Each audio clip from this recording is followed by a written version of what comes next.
Hi, I'm Naomi Murphy, and this is the Locked Up Living podcast, where we talk with a wide range of people about harsh aspects of institutional life. We also explore some of the ways to overcome them and to grow and develop. I'm David Jones.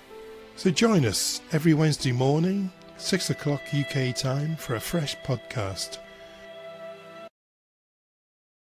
So today we're joined by Dr Brian Richardson, who earned his PhD from the University of Texas at Austin in 2001, where he then joined the faculty in communication studies at the University of North Texas.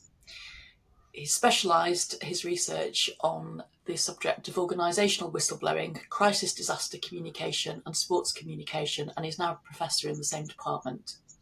His research has been published in prominent journals and examines whistleblowers in the collegiate sport industry and within educational contexts, as well as exploring how whistleblowing impacts families, which is why we thought it'd be really interesting to have him along. He's also led study abroad programmes in Peru, Nicaragua and Panama, and most recently he's won awards for excellence in graduate teaching, amongst other things. He's also conducted communication training for a variety of organisations, so we're really pleased that we managed to get you on today. Welcome. Thank you for having me. I look forward to talking to you. Hi Brian, very good to meet you. Thanks for coming along today. Brian, there's been a lot of media attention to whistleblowers and the kind of recrimination that they face. How did you develop your interest in this subject, and how did you begin studying it? Yeah, it goes back to my time as a doctorate student at the University of Texas.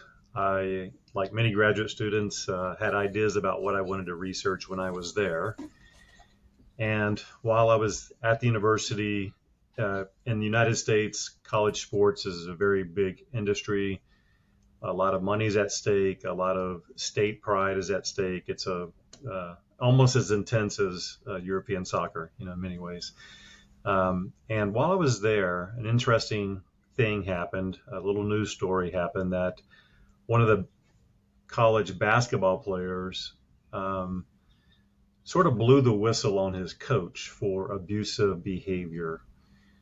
And what fascinated me as a organizational communication scholar and researcher was the response of various stakeholders. Here was someone who was trying to expose unethical behavior, and I was, I guess at that point, naive and thought he would be celebrated or at least recognized for bringing this concerns to everybody's attention.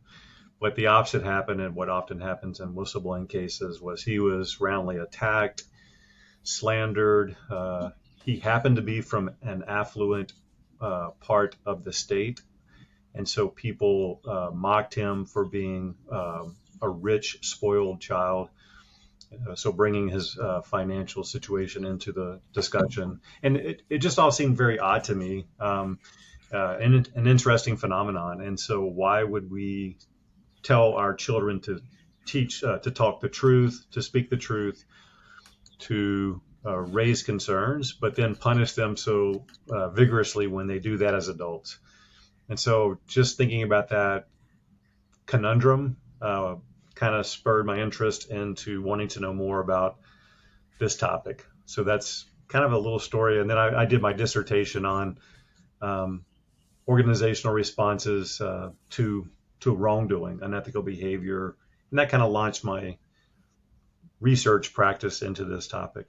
So it all began with that one basketball player and his report. Well, it's fascinating, and a good thing that it piqued your interest at the time, really. So how did your research go on and develop?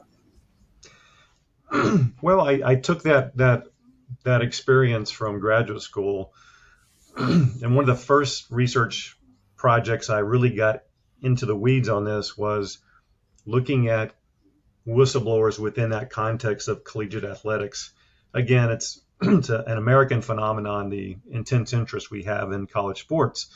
And unlike other organizations,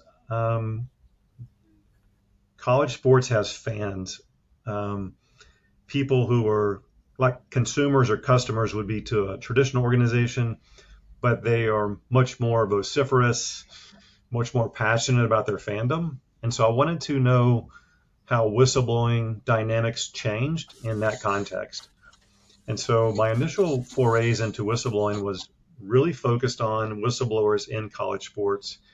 And we looked at, my research partner and I, Joseph McGlynn, who I still research with, how industry and these macro level structures can impact micro dynamics. So we know that college sports is a very competitive environment. It's male dominated. It's particularly 15 years ago when we did this research. And so we looked at how, and we wondered how those cultural dynamics would impact individual cases. And we did see that that the competitive nature of college sports really motivated these outside influences to try to impinge on the case. So angry fans using message boards, using the media to attack the whistleblower.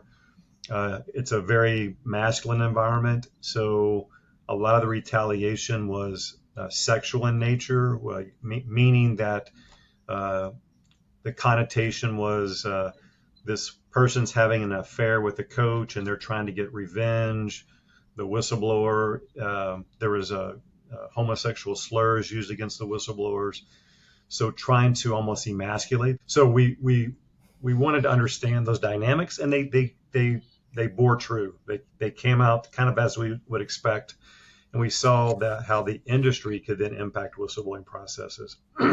I've then gone on to look at other environments like public education, which is a very intense environment as well, because there you're dealing with children. And when you are impacting children or are perceived to be impacting children, you can also have severe retaliation.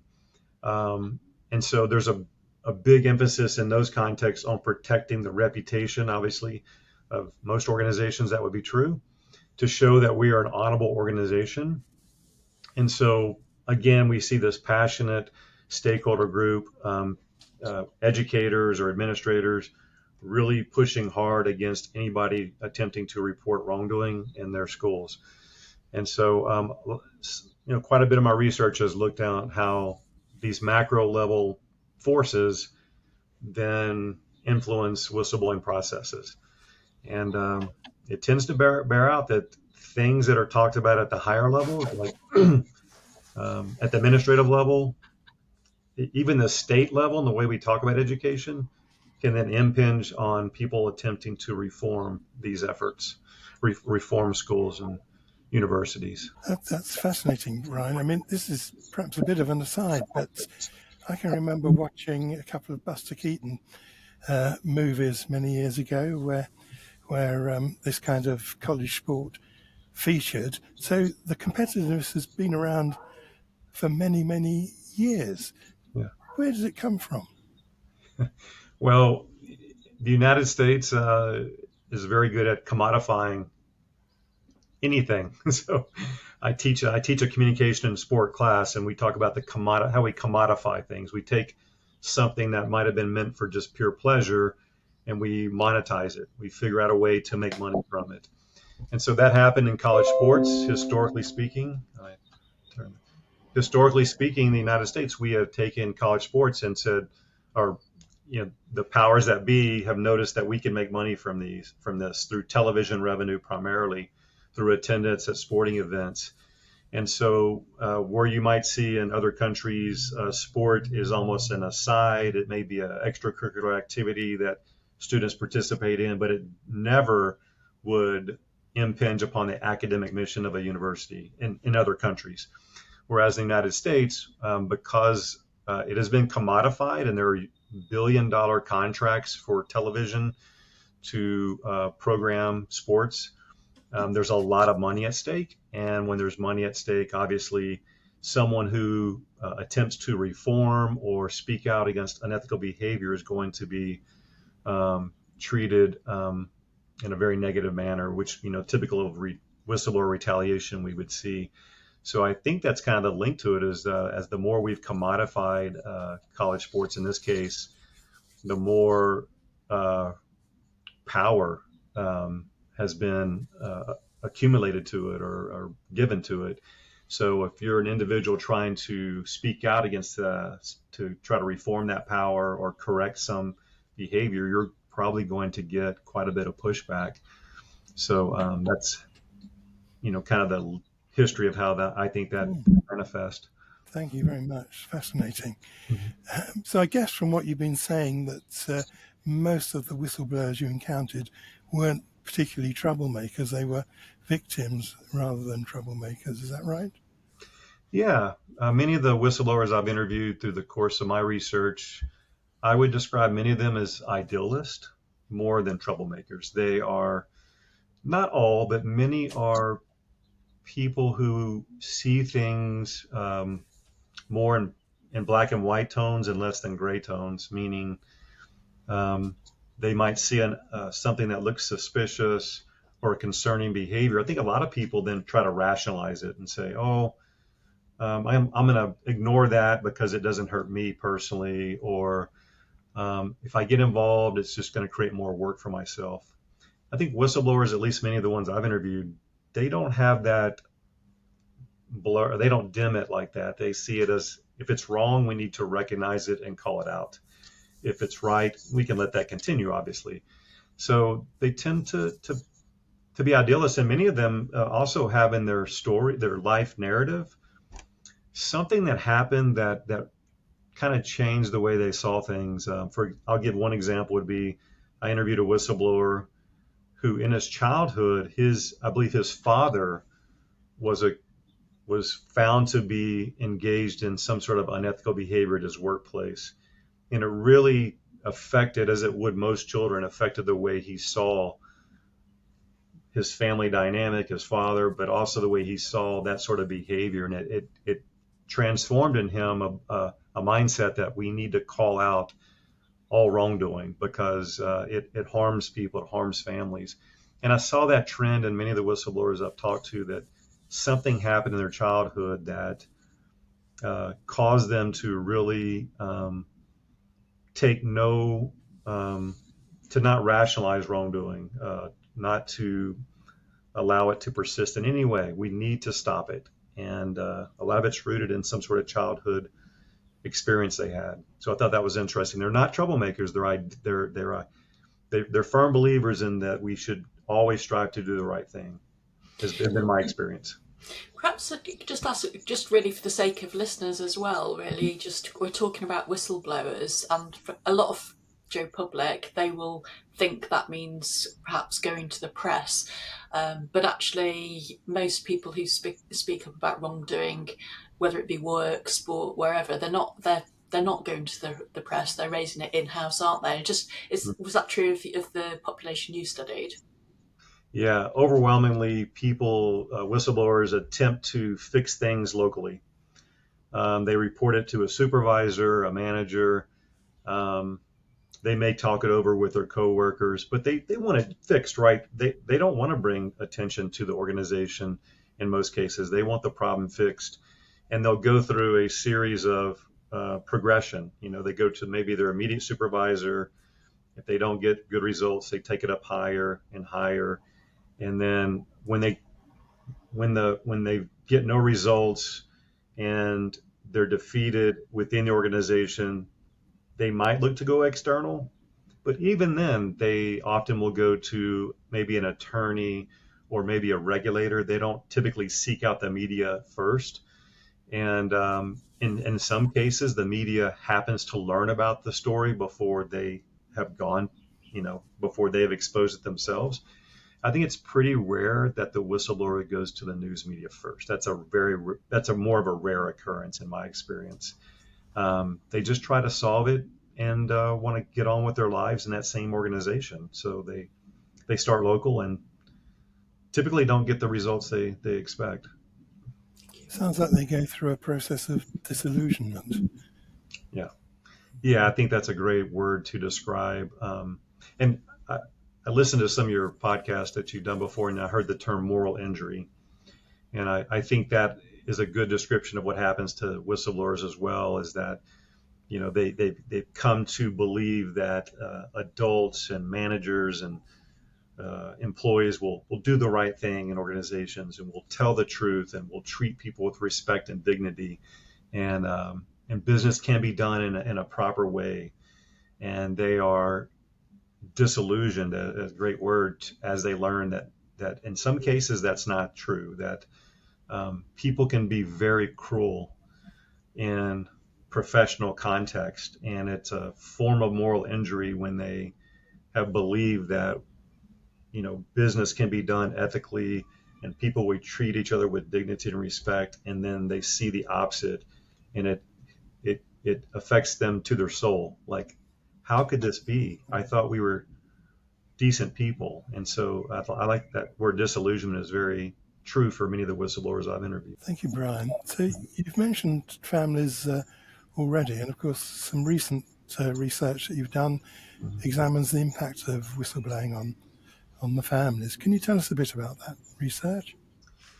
Yeah, that's over the course of reading whistleblower case studies and other research by other scholars and my own research, every once in a while they would mention, I talked to my spouse and they didn't want to hear about it, or my children supported me, but I wanted them to live a normal life, so I didn't talk. So they would kind of mention it here and there, and then, obviously we know that whistleblowers are sometimes lose their jobs and they're blacklisted, and so I just began to wonder, how does this impact their family members? There hasn't been any research that I could note that really looked into that, and that initiated this most recent project. And I didn't want to just get the story from the whistleblower. I also wanted to talk to the actual family members themselves.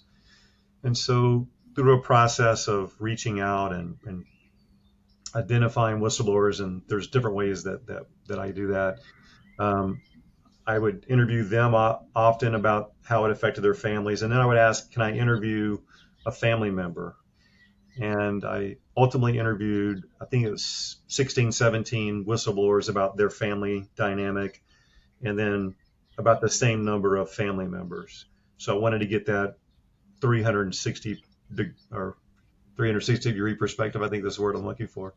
And so the impacts were, in many cases, quite traumatic, as we might expect. And there's this term called work-life spillover, where things that happen to us at work spill over into our personal lives, or things that happen at home can spill over into our work lives. And so for me, it would be work-life spillover. So I'm having this horrible experience at work. I'm trying to expose some unethical behavior, and I'm being retaliated against. And then I bring that home as a whistleblower, and it's spilling over into my family life.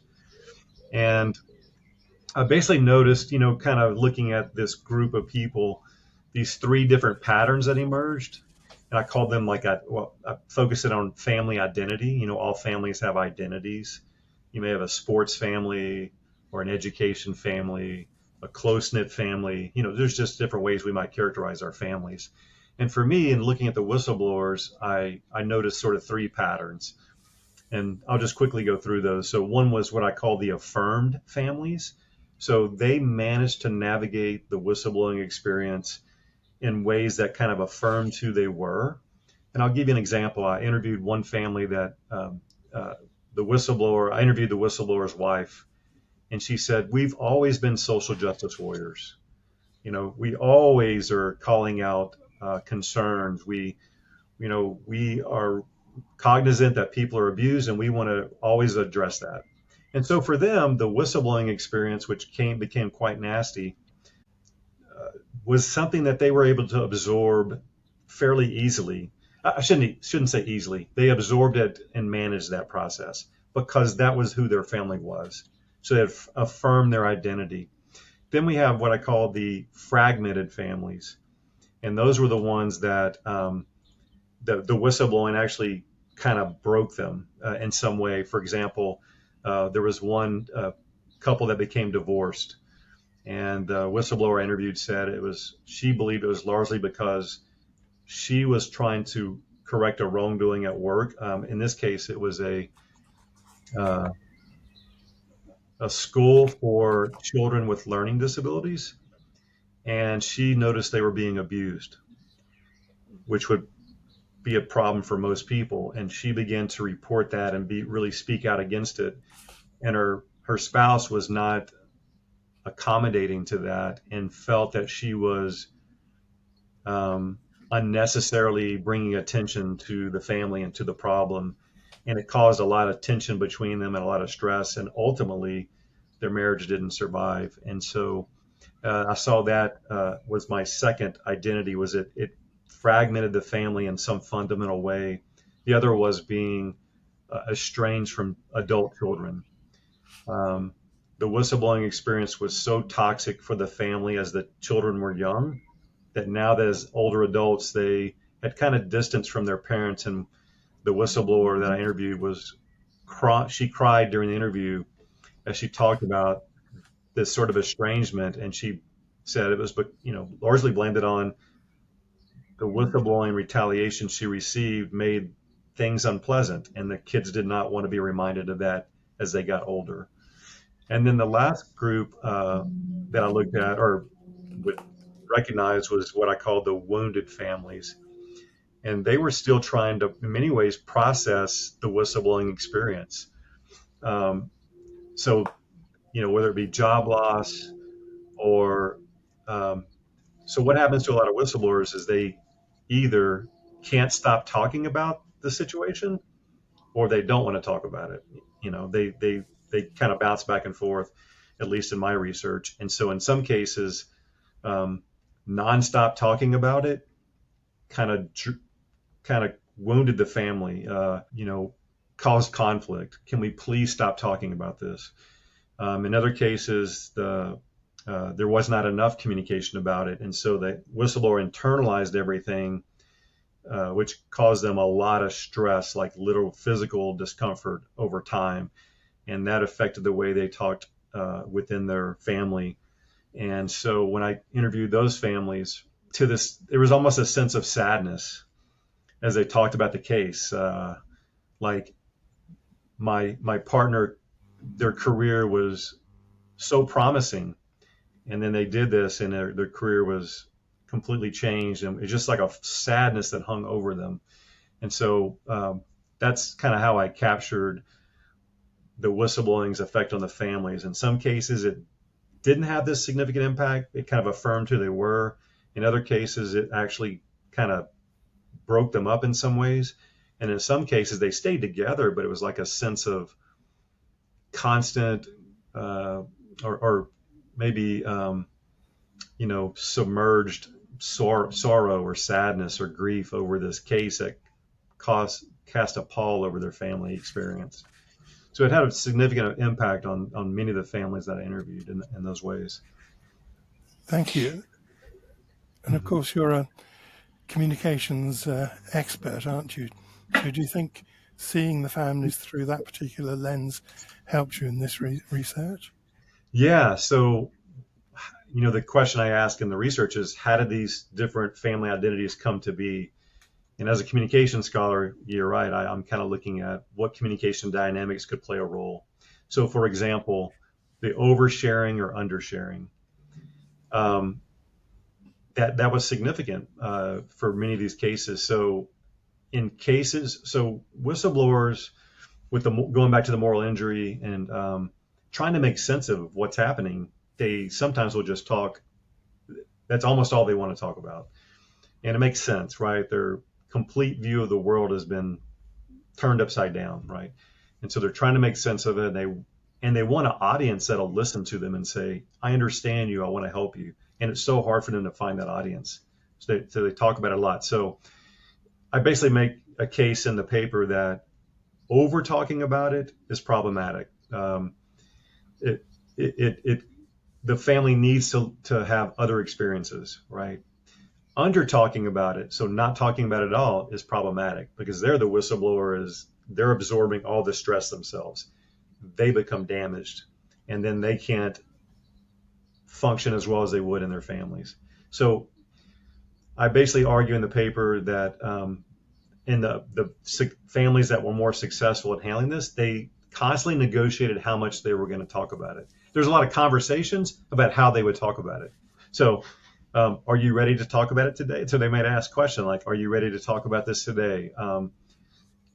Let's go for a walk and tell me about it. And then when the walk's over, we'll talk about other things. So I guess you'd call it like talk about the talk, right? Let's make sure that we're negotiating how much conversation we're going to have about this rather than making it all whistleblowing or no whistleblowing. And another thing I noticed was what I call it's called communal coping.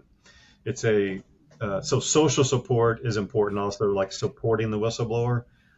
Communal coping is a branch of that, but in communal coping, it's like the whistleblowing. An example would be the whistleblowing is not your problem; it's our problem as a family, and we need to recognize it as it's our issue. Maybe is a better way to say it, or our challenge. It's ours together, and we're gonna approach it together. So communal coping's been used to study like how people stop smoking. Example would be rather than saying to the smoker, you go figure out a way to stop smoking, it's more like as a family, smoking is harming us. So we're going to all approach this together. And so that's the same with whistleblowers. Rather than saying to the whistleblower or maybe implying it's your problem, we'll support you, but it's mainly your thing. Communal coping is the whistleblowing is all of our problem as a family, or all of our challenge, or all of our issue, and we're going to attack it as a team, or approach it as a team, or as a unit. And I think that mindset helped families who were able to navigate the whistleblowing experience more successfully by kind of taking a team approach to it. We're all in this together sort of approach. So I think those two things can make a difference: communal coping, but also navigating and negotiating how much we're going to talk about this issue. That's really interesting, and just that whole idea of thinking about them as a part in a system rather than thinking about them as individuals. And so interesting to see that added something in terms of how that could add and strengthen the ability to cope, but also how important establishing the kind of like boundaries around communication was. Is there anything else you think that came out of your research as a consequence of thinking about them within that system of the family rather than thinking about them as an individual? Yeah, I think another thing that came out is how important it is to, even as a family unit, to maintain connections to the outside groups, outside systems. Because as you know, I actually listened to one of your interviews, podcast interviews with a whistleblower that you interviewed in the I think it was long-term care for elderly people, and she talked about isolation. Right? Yeah.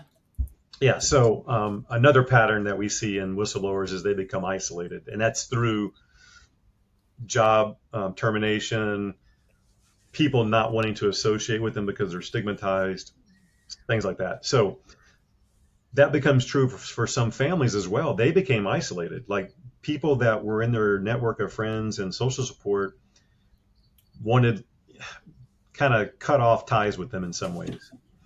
And so I think it's very important to find other connections if maybe there are people who disassociate, but seeking out other social networks beyond the family is also important, to remind them that to help them make sense of what's happening, to identify other opportunities for support from external groups, to help them understand that what they're doing, what they're going through is not their fault. And so I think that isolation as a retaliation tactic or a retaliation outcome is one of the most profound impacts that is put upon the whistleblower, but also their families. And so anything they can do to maintain or create new contexts beyond the family that give them a semblance of normalcy and understanding and social support is critical. And I would recommend that. That's another pattern that I saw in my own research. That's really interesting to hear that. And we kind of like, there's quite a lot of discussion about individual whistleblowers becoming isolated, but I hadn't thought about that from a family perspective. And it also makes me wonder whether whistleblowers in certain industries might be more susceptible to that. So you can see how that might work in sport, but also perhaps industries where there's a big emphasis on socialising as a community, you know, for instance, like mining community, or something where there's, or the military, where there's an emphasis on the camaraderie between families, not just individuals. That might not have shown up in your research, though. Yeah, that's very true. There's a famous case study. I can't remember the name. It was made into a movie about a whistleblower who was sexually harassed and assaulted in a mining community, and her blowing the whistle brought undue attention to the company, and she was perceived as a threat to the company staying in the town. And so there are some communities that are so reliant upon a particular industry or organization that even though outside or other families may recognize that there's some unethical behavior, they don't want to lose their jobs. They don't want their families to lose their source of income. And so, for better or for worse, they see the whistleblower as a threat to their livelihoods. And that's a different phenomenon that we might see in other whistleblowing cases. And I would probably guess it's even more isolating because you're seen as a threat to everybody's livelihood. And if you're seen supporting that whistleblower, people are afraid they're going to be then stigmatized. Mm-hmm. So I can definitely see that being the case in many industries. Yeah, it's quite shocking. But right, Brian, so we spoke about your background being in communication, and I think one of the things that you were quite interested in was the use of metaphor that whistleblowers use to explain their narrative. I wondered if you could say a little about that. Yeah, so in communication studies in my field, metaphors are often highlighted as a key part of research, and we know that metaphors are used to help someone explain to someone else an experience that their listener may not be accustomed to. So we might use a metaphor to describe a harrowing experience so other people can understand what we went through. And when I interviewed these whistleblowers recently, they used a lot of metaphors to describe. They would just naturally go into metaphors. And so my recent research, or most up-to-date project, is taking those metaphors and examining what they mean. And I've got the research here on my computer. I'm kind of looking at it because I'm not as don't have it quite memorized. But we noticed metaphors of physical harm. And if you'll indulge me, I'll read a couple of them. But yeah, please do. And listen to how harrowing these are. So one whistleblower said her experience was like being burned on the stake over and over and over again. Another whistleblower said her experience was the same as a victim and survivor of, say, child abuse. Another one said the harassment was like torture. It was a rape. It was like a rape. When they attack your dignity, it's like a rape. And I don't understand how nobody cares. So comparing the retaliation, I've never been a whistleblower and I've never experienced that retaliation. But to hear someone else compare it to child abuse and rape and torture indicates to me how profound that experience is. Another one, I saw myself as Anne in the group of King Kong. The angry giant does what he wants. There is no power to stop him. Everyone is afraid. I can scream all I want. I am alone in a battle against the giant. So we look at a metaphor like that and say, what does that mean, right? It's powerlessness. It's being a victim of someone who has control of your life and can hold you in the palm of their hand. And that also it indicates nobody is going to help me.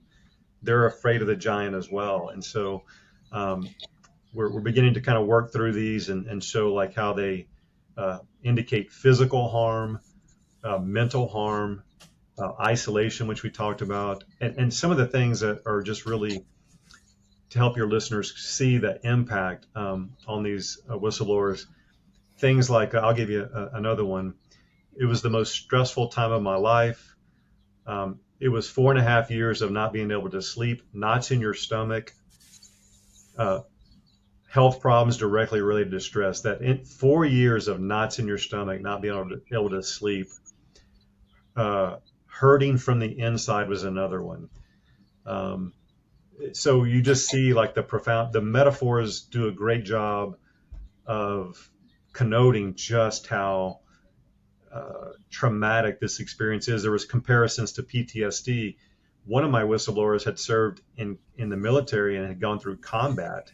And he said it's very similar. The whistleblowing experience was similar to decompressing after combat.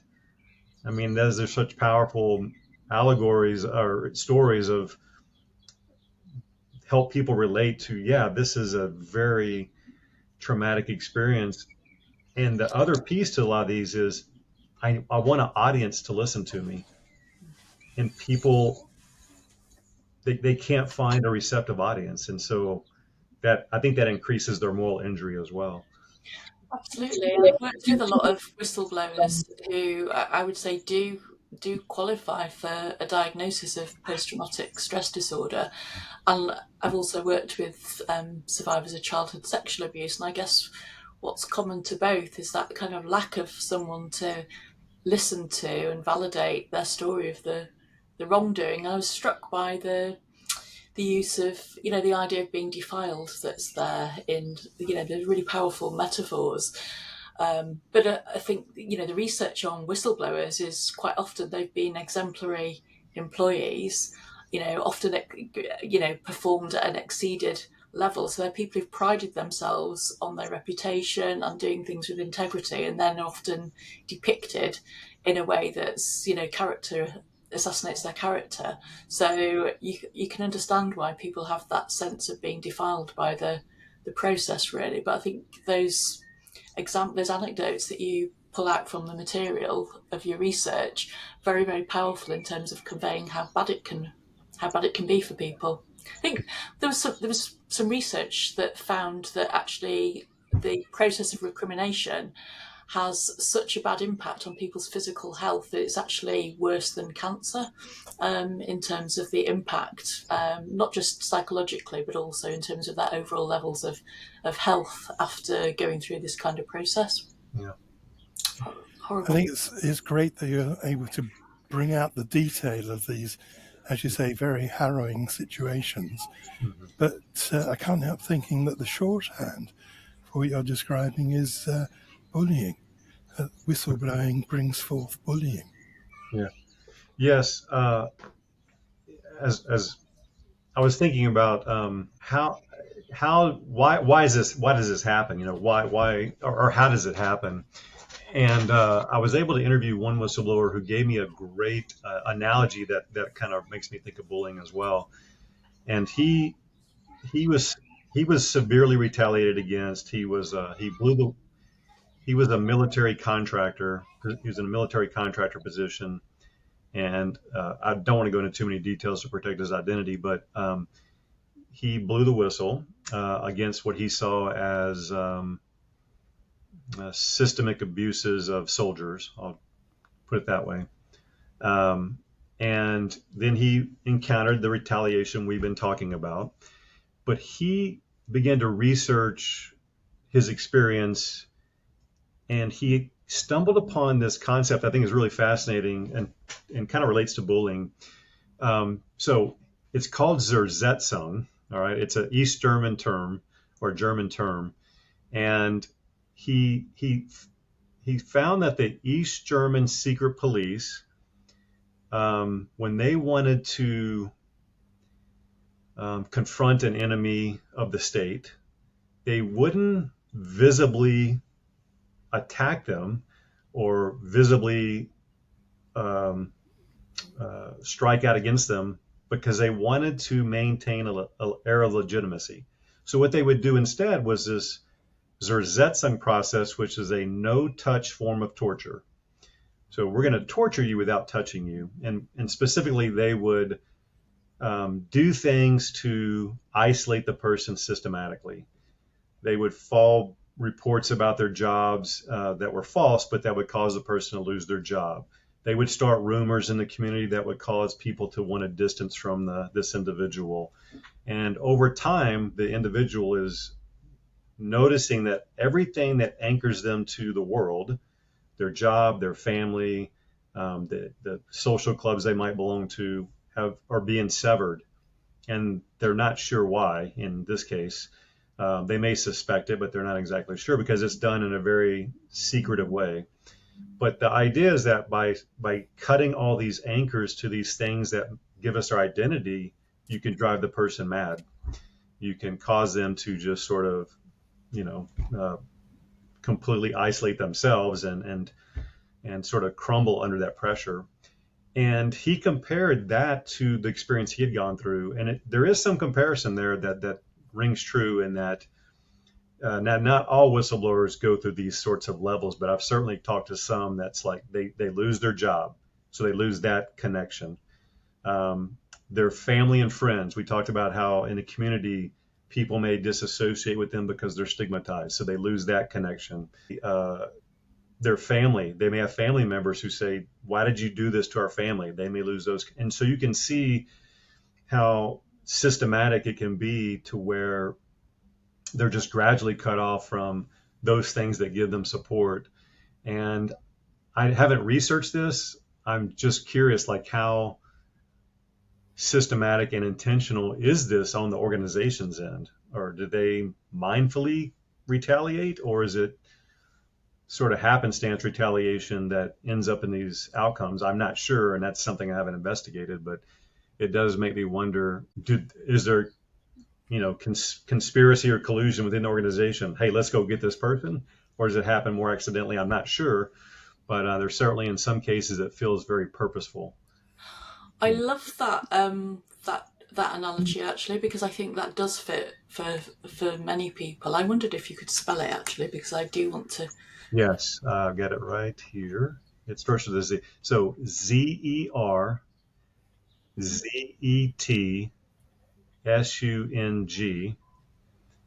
And there's a little bit of literature. You can Google search it and you'll Thank see you. information about it. Thank you. But I guess there are times when it's not deliberate, but I also know of cases where it absolutely has been deliberate. So information has been intentionally taken out of context in order to depict people in ways that can't possibly be interpreted as innocent misinterpretation of information. So I think it's such a powerful phrase, I think, to describe some people's experiences. As you say, not everybody's, but probably enough to make it resonate with many people in amongst those who whistleblow. Yeah. How did the whistleblower? Did you look at how the whistleblowers coped as individuals with what's happening to them, or were you just concerned with how that happened as a group? I typically will ask questions about how they coped it, or as individuals, and I'll and telling their stories, they may talk about it as well. It's a variety of things that I've seen.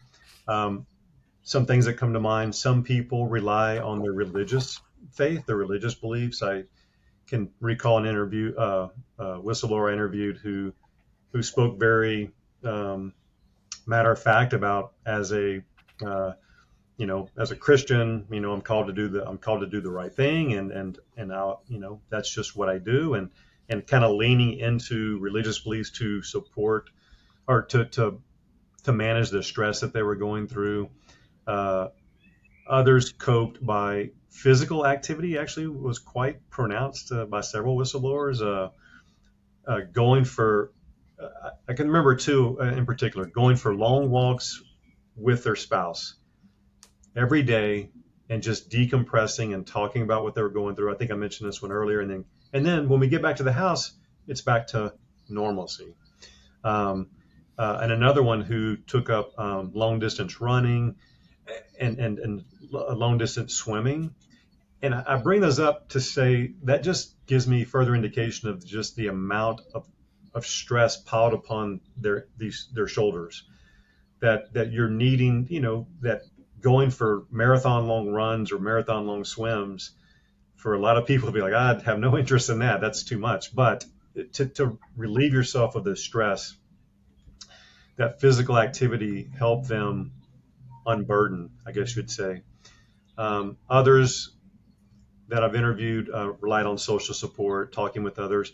And I should mention, there are now, I feel like more than ever, support groups for whistleblowers. I know in the United States we have Whistleblowers of America.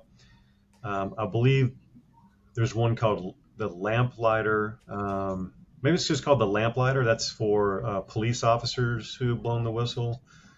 So there's now groups that people can reach out to that have experience working with whistleblowers and can help them understand that they're not alone and can give advice. And several of my whistleblowers I've interviewed recently said that these groups have been very helpful to help them understand. First of all, they help them show there's resources available to them, but just kind of making sense of the devastating experience through these support groups has been very helpful. And then that's kind of the sad part. So that's ways I've seen of coping. But the sad part is I've talked to some who are still kind of in a state, even years after, of struggle still, are still seemingly processing this, or have kind of lead now a very reserved life, kind of some kind of alone in some ways. And it's kind of a sad reminder that not everybody fully gets through this unscathed. So there's definitely some coping strategy I noticed, and I mentioned those, but then, like I said, there's some that there was still a sadness in their voice when I interviewed them that they have still not fully, and maybe maybe in many cases they never do, but I could still sense the sadness in the way they talked and what they said, that they were still struggling to kind of make sense of everything that had happened, even if it was years ago. So, but we will share links in our show notes, and we usually put the transcript on Substack. So we'll share links to those organisations you've mentioned, and also some organisations in the UK like Justice for Whistleblowers, Justice for Doctors, there's Facebook groups. So any of those kind of resources that we can find, we'll share, because I know that having those conversations helps ameliorate the isolation that I think people experience. So I suppose one of the things I think people can struggle with is how to make sense of their identity as, as an individual. Once people have spoken up, it seems often that people get so sucked into their story that they almost calcify whistleblower into their identity, which then can make it hard, I think, for people to move on and to create a future that isn't about how they've been wronged. Yeah, that's something I asked in my interview. I asked that question to many of my interviewees. I said, do you see yourself now as a whistleblowing family? Did that identity become kind of who you were? And there was some mixed reaction there. Some said, yeah, that's kind of who we are. But that was a minority. I think most of them said it's a part of our, if you think of our life as like a book, it's one chapter in the book. We may go back to that chapter sometimes, but we've moved past it. But like I said, there was a few cases where that identity, even the whistleblower identity for the family, kind of affected them. I shouldn't say affected them, but kind of like exhibited who they were much of the time. And I think you've seen in your interviews with whistleblowers that they've continued on, and they're now working to keep reforming things. And I think that identity, that's an identity thing, right? And I've seen that as well, where there's some whistleblowers who they had this experience and it becomes a part of their identity, and now they're wanting to correct wrongdoings and correct injustice for the rest of their lives. Mm-hmm. But I've interviewed some who, like I said earlier, it's like, this happened, it was a part of my story, but it's not who I am. Yeah. I've gone on with my life. And so I think my sense is either way, they're finding purpose. For some, it's like finding justice is the way I'm going to spend my life, and it's a wonderful way to do it. And for others, it's like, no, I'm going to do other things. So they kind of take different approaches. Do you think there are some who just regret speaking up in the first place, Brian? Yeah, that's a good question. It's interesting. The research I've seen research that where whistleblowers have said, I wish I'd never done this. And then some that said, I would do it all over again the same way. In my most recent study, most of them said, I had to do it. I could not walk away from this. I could not ignore it. But I did interview one that stood out to me. And he said, I wish I hadn't done it. It fundamentally changed his family dynamic. He mentioned in the interview that before the whistleblowing, and he was married to someone who was very powerful in their country, had a very respected high position. And he also had a respected position. And he blew the whistle in a situation he was in. And he was one of the ones that kept it to himself. He really tried to separate it from his family life. And it almost killed him. He talked about he came this close to killing himself, committing suicide. But he didn't, and he persisted. And he said, this situation fundamentally changed my marriage. Whereas before we were equal partners, that has shifted the balance of power in our relationship. And now I am in a persistent low power balance in my family. And he said, I wish I'd never blown the whistle. And he said, I would advise other people to really consider not blowing the whistle as well, because it just is not worth the cost you incur. So the vast majority said they would do it again, but there are a few that I've interviewed that said, I wish I had not done it. And then one last thing I'll say on that is some of the family members I talked to said, I'm glad they blew the whistle, or it's okay, but I wish they had done it in a different way. Maybe written an anonymous letter or some way that protected them versus being public about it. And so I think there's a little bit of a mixed reaction there. But back to the thing we said early in the interview, a lot of whistleblowers are idealists, I think, at heart. And it's hard for them to walk away from injustice. And so they just can't. And I think that's the ones who said, no, I would do it again. I would do it again. It was just the right thing to do. But there is that percentage that says it's just not worth the cost. Thank you. It remains a puzzle, though, doesn't it? You've mentioned the financial considerations which can lead to recriminations, the mining town you mentioned, and college sports. But that isn't always the case, isn't it? So I wonder why sometimes there seems to be so little support. Given that most people are fairly decent characters, why does there sometimes seem to be so little support for whistleblowers? Yeah, that's a good question. And there's a lot of research into what's called bystander intervention. You may have heard that, where if I see someone being approached or something bad's going to happen to someone, do I intervene or not? And so, I think in my discussions or conversations with whistleblowers, they give the reasons we would expect a lot of times. That the whistleblower I just talked about, the one who's kind of the power dynamic shifted in his relationship, he said a lot of people in his organization felt the same way he did about the unethical behavior. They also saw the wrongdoing that was going on. But he said a lot of them were younger. They were recently had children. And for them, it wasn't they didn't want to risk their financial stability. So I think there's a cost benefit analysis for a lot of people. I don't want to risk financial security or my financial future. There's this concept called commitment, which when we publicly commit to a position, it's very hard for most people to go against that position once we've started. So if I hear someone in my company has blown the whistle and I begin to get defensive against them or begin to say, why would they do that? And I take a position that's pro company, it's hard for me to switch back, So I think a lot of people take a position before they know the situation. And once they take a position, it's hard for them to walk back from that. So I think there's fear factor there.